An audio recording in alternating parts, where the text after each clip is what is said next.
Well, good evening, everyone.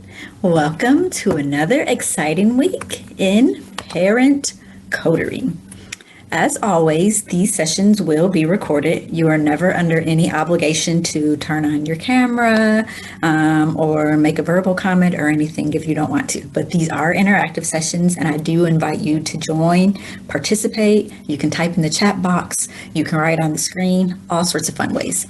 If you do want to participate vocally, you're welcome to raise your hand and I'll turn on your mic. And you're also welcome to turn on your camera, but you do not have to.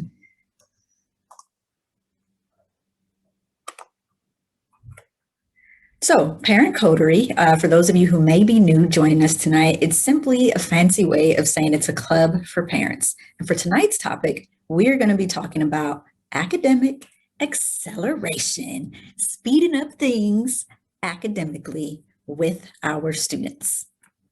So our session goals tonight is number one, you should know what an academic gap is because you'll hear me talk a little bit about this tonight. Number two, by the time we finish, you'll know what causes these types of academic gaps. And last but not least, as in every Parent Coterie session, I will give you some tips, some tools, some strategies to help you close what we're calling academic gaps. And we're going to really speed up the child's learning today. So first thing first, let's talk about what is a gap? When you think of the word gap, what do you think of? Do you think of a gap between someone's teeth there? So although I kind of joke, and I hope I got you to smile a little bit tonight, we do try to keep these sessions fun and entertaining. When we talk about achievement gaps, it's actually not a laughing matter. I have a short little video snippet that I'll share with you. It's less than 1 minute in length, but we'll talk a little bit about this and it will frame some of the discussion that we have tonight. So watch our little snippet here. Shutdowns caused by the coronavirus could exacerbate existing achievement gaps in education, according to a recent report by McKinsey. It argues that the loss of learning is not likely to be a temporary shock, but rather something that could translate into long-term harm for individuals. It's a problem that has existed long before the pandemic started. Big differences in academic reviews. While kids weren't in school, they weren't learning. But how much they forgot remains in question. I don't want him to fall behind. Even if he can be aware and identify numbers and identify his words and be able to hold a conversation with you, answer questions, and show his personality. Okay. So those short video snippets that you had, they talk a little bit about what a gap is. And a gap in a very, very simple way, they talk about the academic gap. And I'm sure, as I said, it's not a laughing matter. All of you have either watched some of these news segments before or heard things very similar. No matter where you are around the world, due to COVID, everyone's talking about education, what's happening with the kids, what's going on with their academics, what about the gap? What are we going to do with the time that they've lost in school? So let's pause for a moment and then just talk about what is a gap to begin with. So when we talk about gap in a real simple way, a gap is simply a space between two things, okay? So we could talk about scores. So say that you're someone who has like a scoring and it's out of 100 points. So your top score is 100, your lowest score is a 0. So the gap is anything between there. Or even if we're not talking about scores, even if you're thinking about like game, like when you go out and you play a game with your family, if you go bowling, 300 is the top score, 0 is the lowest score. So there's a gap between where you are. So maybe you're somebody who bowls around 100 between where you could be, which is a 300. That's considered a gap. We can also talk about behavior gaps. So maybe if you live, maybe like whether you're living with like a brother or sister in a family relationship, in a marriage relationship, whatever the case may be, but maybe there's a gap between desirable and undesirable behaviors, right? So there may be undesirable behaviors, even like with the children in the household. There are things that I don't want them to do. There are things that I wish they did do. So the reality between where they are right now, the undesirable behavior, where you want them to be, what's in between there, it's known as the gap. You might also have some relationship gaps. Some of the things that people are concerned about and they worry about during COVID was the social distancing. How will my children know how to socialize? How has it impacted my own social life and my well-being? So we think about things relationally as well. We're thinking about things we don't enjoy, being separated from people we love, not being able to come into contact, maybe if they don't have internet and things like that, maybe completely losing a relationship. Sometimes there are just disagreements in relationships too. Those are some negative things. The positive things might say, where do we want our relationships to be? We want to be able to be safe. We want to be able to spend time with people. We want to be able to smile and enjoy and communicate and have positive relationships. Whatever space is in between where you are right now, where you want to be, it's known as the gap. And for today, we're going to be focusing on academic gaps. So maybe you're unhappy with how your child is performing in science or math or reading, whatever that area is, and you're hoping that it looks a little bit better and more improved. So today, that's the gap that we're talking about, and how can we speed up closing that gap to get them to where they want to be. So a good question that we also have to think about before I can share with you how can we help solve this gap, how can we speed up some of the learning, is you got to understand, where do some of these gaps come from? Some parents are very, very frustrated. As you heard in one of those video clips from the news segment, they said it didn't just start with COVID. There have been academic gaps for some time. And sometimes parents can be confused by this. Why does my child have a gap? I've sent them to school every day. Where did this come from? Where did we go wrong? Just lots and lots of questions. A lot of people are concerned right now too with COVID, like, what are we going to do? What's happening with the gaps? So let's pause for a second. I understand those stresses and concerns. As a parent, every single parent wants their child to succeed, do well academically. So when your child comes home and the teacher has told you, oh, they're performing below grade level, oh, they're reading at this rate, or you get some test result that says that's something that's below your expectation, where you want them to be at that end versus where they are, you're stressed. Not only are you stressed, the child is stressed too. They want to make you proud. They want to make themselves proud. They want to have very positive self-image and self-esteem as well. So let's talk about, where do these gaps come from? Now, as always, Parent Coterie is interactive. So when we talk about these gaps, I would like to paint a picture for you. So this here is the Burj Khalifa. It's the tallest building in the world, and it's located in Dubai, in the United Arab Emirates. Now, I want you to imagine that I want you to come and meet me at the Burj Khalifa. It takes me about 15 minutes from where I am right now to get to the Burj Khalifa. This is one opportunity for you to interact. About how long will it take you to get to the Burj Khalifa to come meet me? Put it in the chat box right now. I'll wait for you. How long would it take you to get to the Burj Khalifa from where you are right now?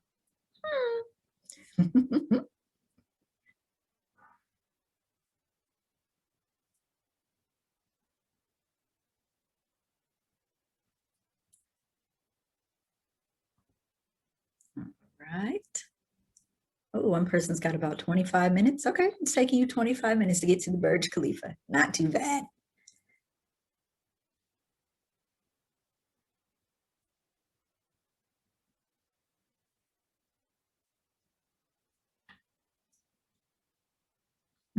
How long does it take to get to the Burj Khalifa? So depending on where you're coming from, some of you may be nearby, kind of like me. 15 minutes. I have someone online who just said 25 minutes. Some of you are in different countries. You might have to hop on a plane and travel several hours. Oh, someone else just said 25 to 30 minutes. It's going to take you some time to get there. Someone else who's viewing from another country may take several hours to meet me at the Burj Khalifa because you have to get on the airplane. Okay, so keep that in mind. We're all going to the same spot. We want to get to the Burj Khalifa to come and meet me. So how long will it take? It varies. Now, this is my question for you. It's not a trick question. So I'm going to go, you're going to go from your 25-minute spot, from your 30-minute spot, from your many-hour spot. Will we take the same route to get there? Why or why not? Not a trick question. Are we going to take the same route to get to the Burj Khalifa? It's where we all want to go. It's our goal, our final destination. meet at the Burj Khalifa. Will we take the same route? Why or why not?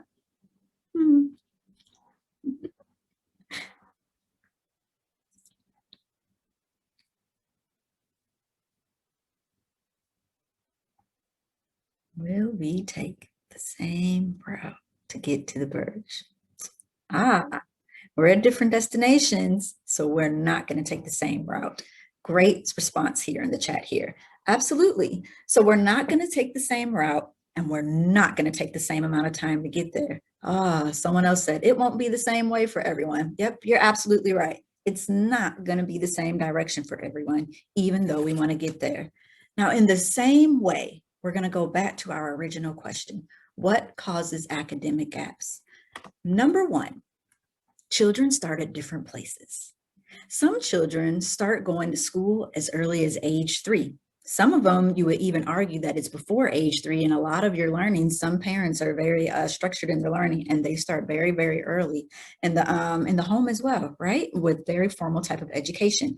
So you have different starting places. There are places in the US. I used to work in the state of Georgia at one point in time. In the state of Georgia, it is not a requirement for students to begin public education until grade 1. So kindergarten here in the UAE, which is known as KG2, and preschool, which is known as KG1 here in the UAE, they're optional.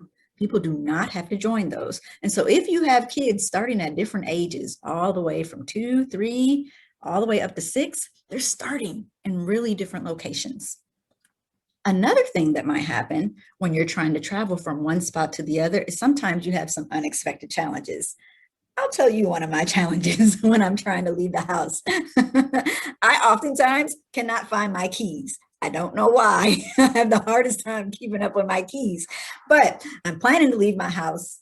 I'm going to leave my house on time. 15 minutes later, I'm still trying to figure out where I put my keys. They're probably in a pocket or in a different purse that I switched. I don't know. My keys are always missing though.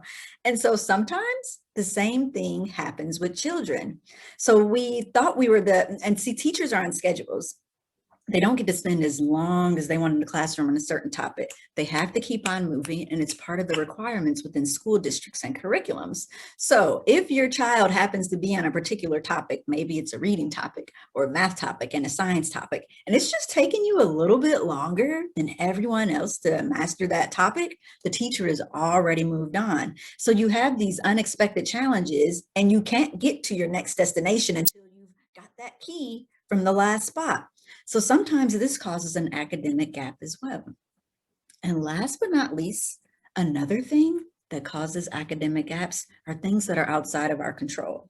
If you're coming to meet me at the Burj Khalifa and you have to get on an airplane and, oh, your flight is delayed, sorry, you're going to get there at a totally different time. Or maybe you're driving, you were only one of the people who were 20 to 30 minutes away, but you just got stuck in traffic. Sorry, you're not going to meet me on time. Sometimes things happen that are totally outside their control. Well, if we look at the current environment, that could be COVID. But if we look prior to COVID, many things could have happened. Sometimes schools undergo different changes. They might undergo curriculum changes. They may undergo changes within the classroom where they've had more than one teacher. And so sometimes these things impact students' learning too. So it's something that is completely outside of the child's control. So there are lots of different things that cause academic gaps. So you joined tonight's session because it was called Academic Acceleration. You're like, great, Nikeo, you've told us what is a gap and how is it caused. Now, please, I came here today because I want to know, I know my child has a gap. How can we speed up filling that gap in? Okay, I got you. Here's what we're going to do now. How can you quickly fix these gaps? All right, but stop. Before we speed off anywhere and accelerate anywhere, here's something that's really, really important for you to know. You have to make sure you're going in the right direction. So think back to me when I lose my keys when I'm about to leave the house, okay? So if I'm like, oh, I have to meet you at the Burj Khalifa. I've got to be there in 15 minutes. So I'm going as fast as I can, absolutely as fast as I can to get there. But I'm going north instead of south. I'm never going to make it to you. And that's one of the challenges in the current environment. A lot of people are very stressed right now, like my child's falling behind. This is happening. What product can I buy? What can I put them on online? Can I get this here? You can do things really fast. You absolutely can. But if you have not stopped to make sure you're going in the right direction, where is it this child needs to go? Where is it their actual gap exists? Then you're just speeding in the wrong direction. You're doing something really fast and not getting the result that you want. So before you rush to try to do any type of academic gap fixing, make sure you know what your child needs. So for example, sometimes I have parents come to me and they'll say, oh, my child is struggling with reading. What can I do to fix it? And you want a really quick answer, but there are so many different factors in why a child could be struggling with reading. You know, some children read very well. They can read, they say everything perfectly on the page, and you're like, oh, they're a great reader. But then you ask them a question, they have no idea what they just read. That's a comprehension issue. So you have to fix that. That's a different type of gap from a student who has a book in front of them and they can't sound out the sounds. And that's a very different type of gap from a student who can see the words in front of them. They understand things that are going on, but maybe they read words backwards, so they're not seeing that correctly. That's a different type of gap. So it's really important before you speed off in any direction that you first stop and make sure you know where it is your child needs to go and make sure you're going in the right direction. That's step one. Step number two is take the limits off. So you may have seen a sign that looks like this or anything similar in your community. And when you see these types of signs, it says that certain cars can go certain types of vehicles can go certain speed limits, other types of vehicles can go other speed limits. If you want to accelerate your child's academic learning, you actually have to take the limits off. I'll tell you what I mean by that. Number one is we don't want to put children into boxes. So sometimes it's difficult in the education world that we like to talk about, oh, the special needs students, or oh, the boys are capable of doing this and the girls are capable of doing that, or oh, children from this country can do this compared to children from that country. Children who make this amount of money in their household compared to children that make that amount of money in the household. Stop. You have to take the limits off. While there may be trends and while there may be norms, there are always exceptions to the rules. And sometimes what stops us from trying to push our child forward or trying to push them somewhere else is like, oh, well, I don't want to do that because, you know, kids who are like this aren't expected to do more than that. You have to take those limits off. There are so many incredible and remarkable stories that I could tell you personally from children that I've worked with from various backgrounds, as well as very amazing stories of people who've exceeded beyond what their expectations was. But that means first you got to allow them to and take those limits off. Number two, when I say take the limits off, you also sometimes have to come out of the mindset of my child is in first grade. So in first grade, okay, they've learned everything there is in first grade. That's all there is that they need to know. Next stuff they'll get in second grade. Or sometimes we also get stuck into the box of my child reads at this reading level. So I'm going to go find this lexile. I'm going to go find that book. Now, these things are positive during teaching strategies of how to improve reading. But when it comes to children just really developing a love of reading, and a love of doing things, you have to take that off. Think about you as an adult. When you go to a bookstore or you're going through the grocery store and you look at the magazines, are you looking saying, is this my reading level? No, you're not. You're looking at your interest level. And with children, it's the same way. So whether it's math, whether it's science, whether it's the languages, whether it's the arts, don't narrow them to this is all they can accomplish because they're in this grade. Just see where their interests really take them, and you might be surprised. Your children can really surprise you when you take those limits off. And last but not least, when I say take the limits off, right now, a lot of you are either on spring break, you're preparing to go on spring break, or your children are getting ready for spring break really soon. Just because it's spring break and they're not in school, it doesn't mean that your learning stops.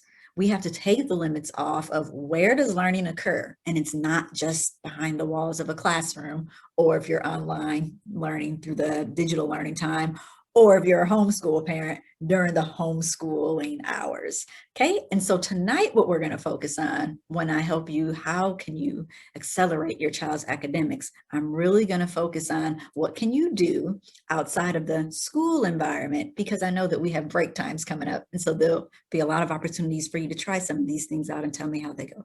Okay, so Way number one to accelerate your learning is to use the home environment.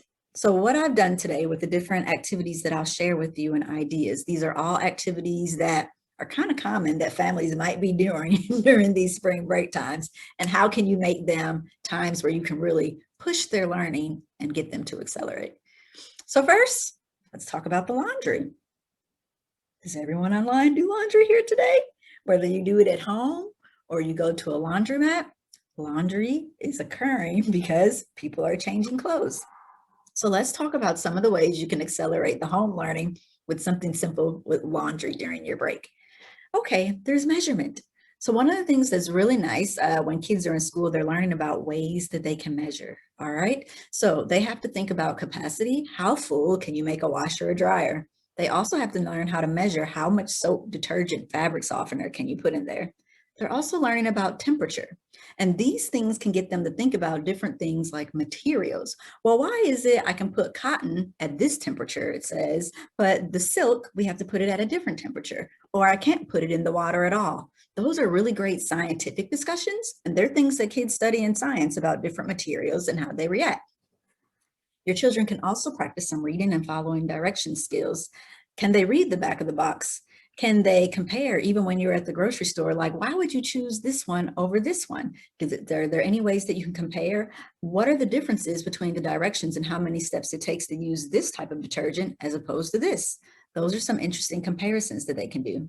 For your younger children, they can do sorting and organization skills. This is also good for that fine motor skill, hand development. So do you have socks? One of the things I hate folding with laundry, especially white socks, because it's hard to match them. You have to look really closely at the patterns, but that's a really, really great skill for young children to look and see, oh, what pattern is the same, what's different.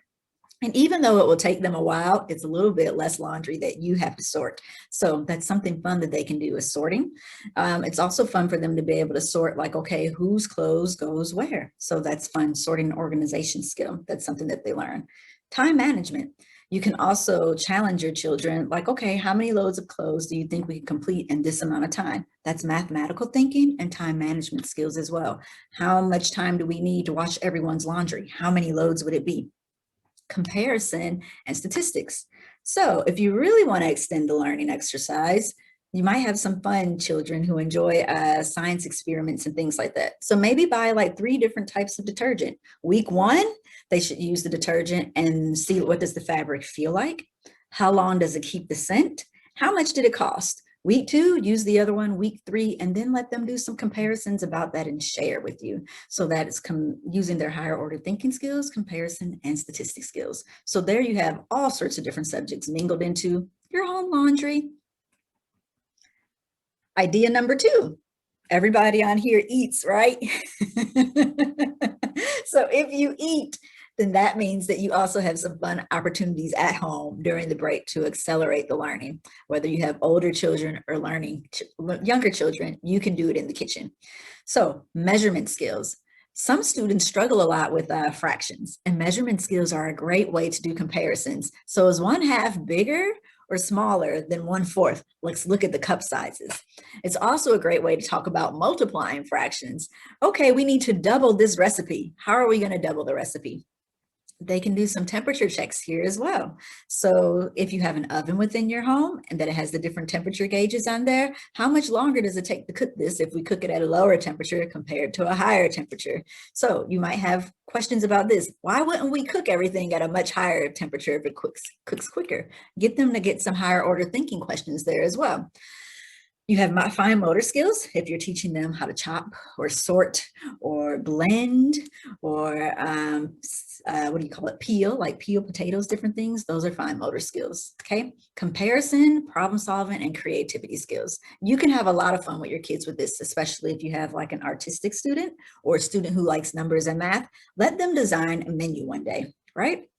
And so let them come up with the prices too. And then ask them, how much would it cost to feed the family today?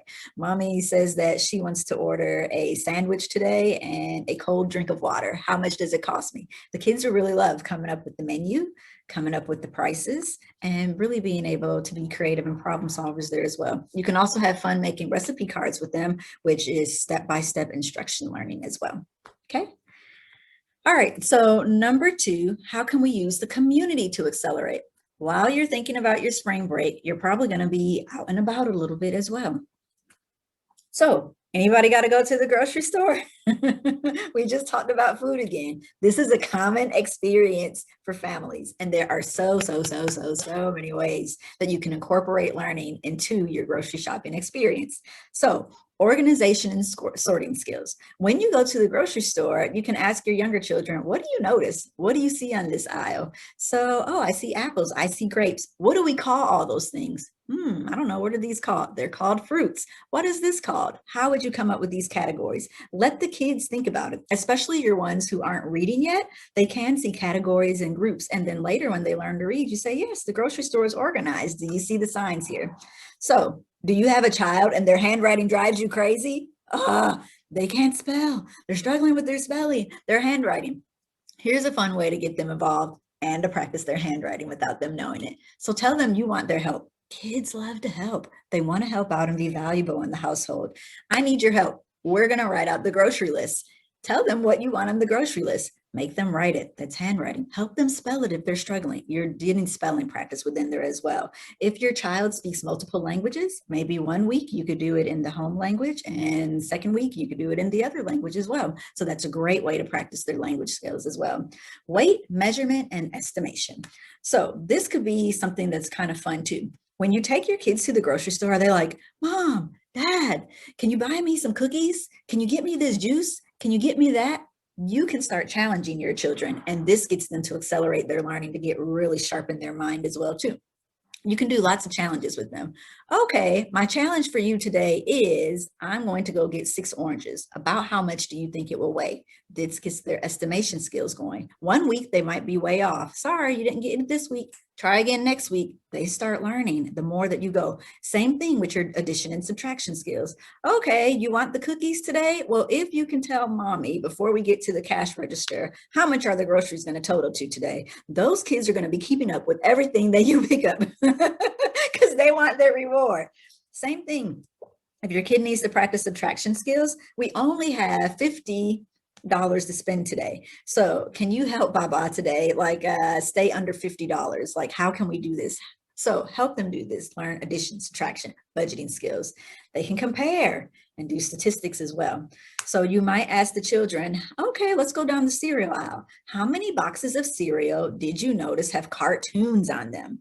Right? Okay, let the children count. So this is good, getting their counting skills. But then you can push their thinking a little bit. But wait, don't mommy and daddy buy the cereals? But do I watch a lot of cartoons? Why do you think there would be cartoons on here? Who do you think this cereal is for? Who do you think they want it to be for? Who do you think they want this cereal to be for? So again, you're pushing those higher order thinking skills and thinking about the world that's around them. You can learn about money. You can also, for your older children, do a fun activity with like credit and interest. If you want to teach them about credit and spending, I spent this much on groceries today, but let's imagine that we put it on the credit card and we didn't pay for the grocery bill for the next month. How much more money will we be spending next month? What do you think about that? What does this tell you? So things like that, you can have really great conversations with your children around the grocery store and things that you're already doing that accelerate their learning. All right, anybody planning to go to a beach during spring break? There are a lot of fun things you can do at a beach too to accelerate the learning. Number 1 is reading. Not only is reading good, like just to bring a book and coming out, enjoying the beach, read a little bit, play in the sand a bit, go in the water, but you can also do some fun things where you can get them to research something. I particularly put this beach picture here. It's a picture of Kite Beach that's here in Dubai. But they have different kites here because what if you did a fun activity where you did a challenge with the kids? All right, guys, we're going to design our own carts. Do you know how much research your kids will be doing to figure out how can I design my own kite? What material can I use? That's a lot of fun. And especially if you have multiple children, they're going to enjoy competing with each other to see who flies the best kite. And maybe it could just be something fun. Like when you get back home at the end of the day, the winner gets to pick the family movie that we're going to watch together. So kids can have a lot of fun with that. They learn measurement skills. How can I measure out to make this kite? How can I be creative? How can I problem solve? Here are a lot of other fun things that you can do when you're at the beach with data gathering and graphing. When you're at the beach, you can have kids do all sorts of fun things. So for your older children, maybe they want some time on their own to go walk around like, hey, I want to go and buy such and such, right? So, all right, give them a challenge. This is your challenge because I don't want you to waste mommy and daddy's money. So while you're walking around, you go to the different shops. I want you to do a price comparison for me. You said that you want a, whatever it is that they want, a soda. So you need to go to 10 different shops, tell me the prices of their sodas and come back. Let them come back and tell you what were the price differences between the sodas. And like, all right, you can go get a soda. I want you to go get it from this place now that you've done your research. So it gets them exercising, moving around, gathering a little bit of data. For your younger children who like to collect shells and fun things like this, let them collect shells and then organize them. All right, how many are in a cylindrical shape? How many are in a circular shape? How many are like this? You can also go home later after they've counted their shells and teach them how to make a graph of their different information. They can also do comparisons there. Okay, how many grown-ups do you see? How many children do you see? How many people are in the water? How many people are outside of the water? What does this tell you about the beach? So again, comparisons, higher order thinkings, fun things that you're already doing, and you're taking them to new levels learning. And last but not least, teach them teamwork. Have fun out there, play at the beach, play a game together. And that's part of those social skills that we talked about too. So have fun at the beach as a family. If you don't like the sand in the water or you're not nearby a beach, you might take your children to a park. If you're at a park, here are some fun learning activities that you can do. How about time telling? You can do a very fun game with the kids that gets them to be able to learn to tell time. So maybe, okay, you get to spend 15 minutes here and then we switch. What time do we switch at next? Can you show me on a clock? What does that look like for the watch? You could also do a fun science experiment, take them to the exact same space. And all right, at 1 o'clock, we're going to draw what your shadow looks like. At 2 o'clock, we're going to draw what your shadow looks like. At 3 o'clock. So by the time you go home at the end of the day, your child should be able to be like, wait, I was standing in the same spot. Why did my shadow move? You can have a really great discussion about that and about the sun setting and how the shadow moved based on where they were standing and things, fun things. They can also do some data gathering at the park. And if it's safe in your area and things like this where your children, or you can go along with your children, let them conduct some inventories as well. They can learn how to communicate, their communication skills. So if there's another child there, hey, can you tell me what your favorite thing is to do at the park? Oh, I like the swings. I like the slides. Let them graph. Keep a chart, some tally charts. What did they come up with? And then go home later and graph it. And what can you say about this graph? Oh, most children love the slide, but very few like the monkey bars, or whatever the case may be. Algebraic thinking. This is good for not only your younger children, but your older children as well, who may be struggling in algebra. It makes algebra a lot more real. So if you set up a problem and you say, okay, there are 18 people here at the swings, but when the park first opened, there were 26 people. How many people left? Or how many people came? So this is actually algebraic thinking where they're solving for an unknown factor, but they're able to put it in a real life context because they're out there, they're doing algebra. Creativity, storytelling, and teamwork. This can also be a lot of fun when you're at the park because you can just sit sometimes, relax, and people watch. This is a great way to practice vocabulary with your children. Tell them, all right, it's your turn. The next person who walks by, you have to make up a story about what they're saying or what they're doing. It makes your children be creative. They can practice their vocabulary and it's fun. So you guys have a lot of fun. And if you split the family into teams, so maybe like the grown-ups versus the kids or the boys versus the girls, or however you want to do it, you can even keep points like who comes up with the best stories. So that's a lot of fun.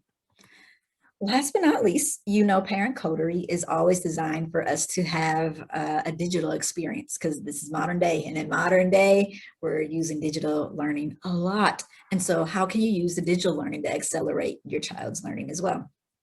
Number one, are you familiar with the International Children's Digital Library? If you're not, I'll tell you a little bit about it. Okay, so this project was created, it's been a few years now since it's been here. But this particular project was created, number one, to help children and adults, researchers raise awareness in different cultures from around the world.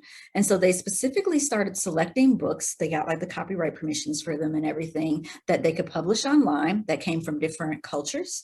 They came in different languages. So there's so many books that are printed out there in various languages. Right? From Tagalog to Arabic to English to Spanish, so many languages. I think that their goal was to have at least 100 different languages with different books available out there.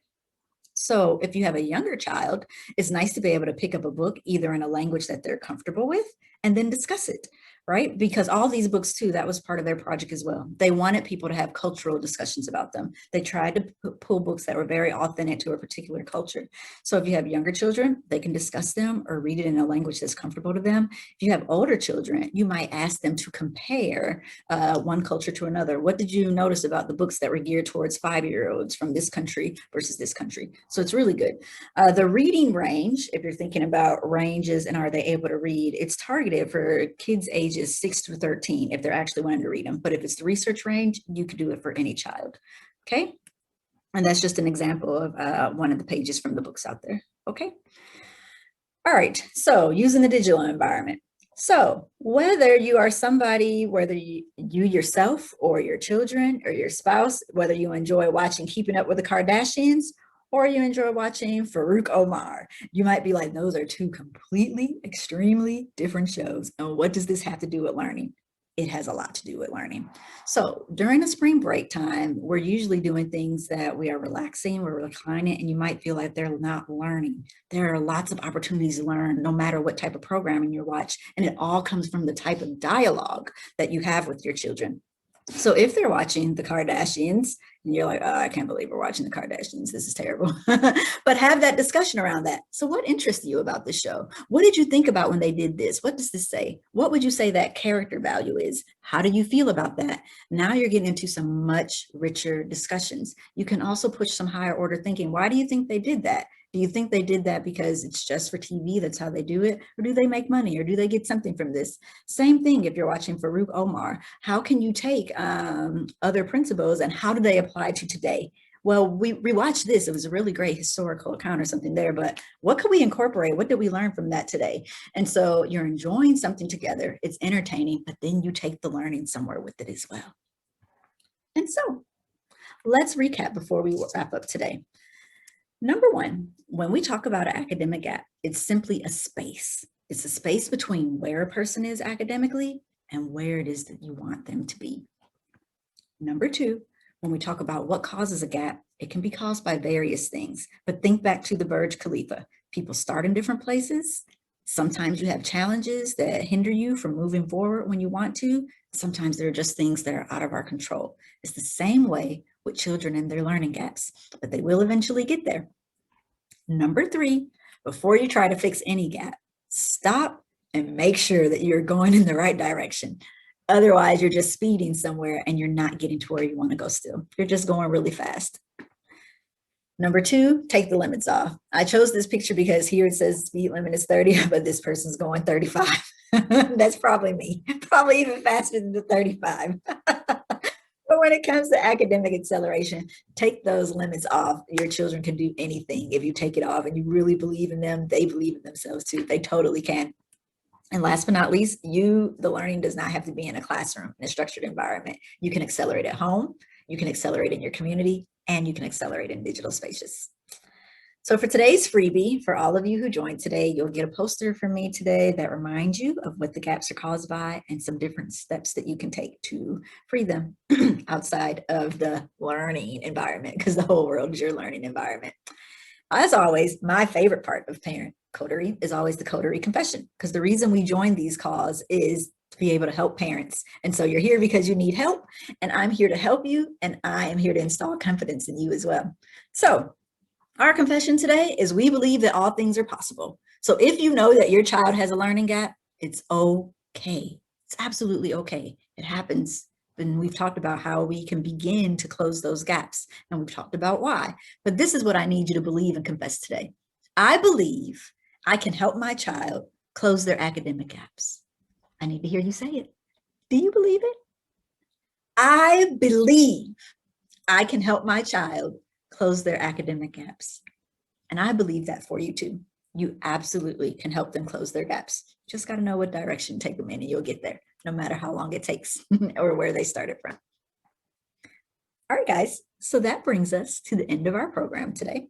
As always, I do encourage you to share your successes. If there's something that touched you today and, oh, I'm going to use this, or you used it.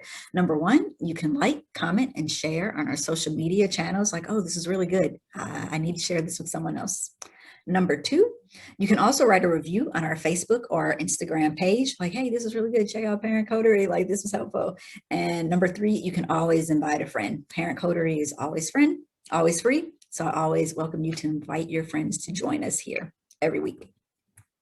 If you do choose to do one of our paid services, Parent Coterie is always free for paid services, and you refer a friend, you do get a 5% discount. We call it high fives for a friend referrals. You might be saying, wait, there are paid services? What else do? You do something other than Parent Coterie? Yes, as a matter of fact, I do. So as I'm telling you briefly about what I do, I will put a survey link for you here and here right now. And please give me a little feedback about tonight's session.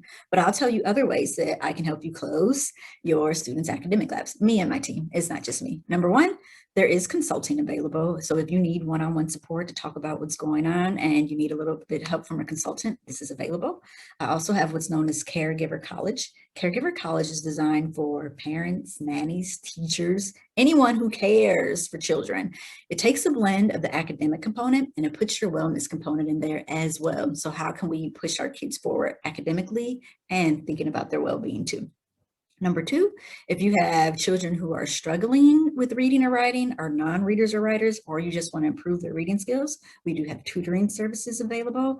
And last but not least, there are professional development services available. Say that you are an educator and you want some training to come out for your teaching staff, or even if you're a professional and you want some professional development training coming there as well, that is available through us here. All right, guys. So as we wrap up for tonight, I would just like to say thank you so much. We are actually in the process right now of conducting a survey with with those of you who are part of the Parent Coterie family. You'll actually see that survey information soon, because we want to make sure that we are meeting on a day and a time that's convenient for you. And so we want to make sure that we get that information. So we will have another session next week. Please check us for what that day and what that time will be, but we just want to make sure that we're meeting the needs of everybody. And without further ado, are there any questions before I go? I'll give you a second if there's questions. No? Well, without further ado, that will conclude tonight's Parent Coterie session. I hope that it was helpful for you. If you're getting ready for spring break, have an awesome spring break. And remember, you can accelerate your child's academic learning. And I'll see you next week. Have a great night, guys. Bye-bye.